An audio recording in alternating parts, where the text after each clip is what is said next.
Здравствуйте, о погоде Юлия Байдина. Прибрежные районы Дальнего Востока захватит в свою орбиту тропический циклон. Там весь день дожди, в Южно-Сахалинске плюс 19. Основной удар стихии придется на Приморье. Здесь ливни и ураганный ветер, подъем уровня воды в реках. Днем во Владивостоке плюс 18. В Севере будет преобладать пониженный фон атмосферного давления. На востоке местами дожди, грозы, в Красноярске 25. Ненастно и на юге-западной Сибири. И чем ближе к Уралу, тем прохладнее. В Новосибирске 22, в Омске около 15. А на Урале преимущественно без осадков, в Челябинске плюс 17. Североевропейская территория России во власти циклона. Погода по-осеннему дождливая и прохладная в Архангельске 13. В средней полосе без осадков только в Поволжье, в Саратове 25 градусов, в центре и в Черноземье повышение температуры будет сопровождаться дождями и грозами, в Твери 22, в Орле 27.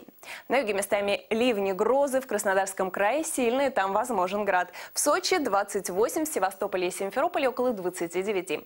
В Санкт-Петербурге кратковременные дожди. Днем плюс 15-17. В Москве после полудня 23-25. Местами кратковременный дождь, возможно гроза. Атмосферное давление низкое, 744 миллиметра ртутного столба. И это вся информация о погоде.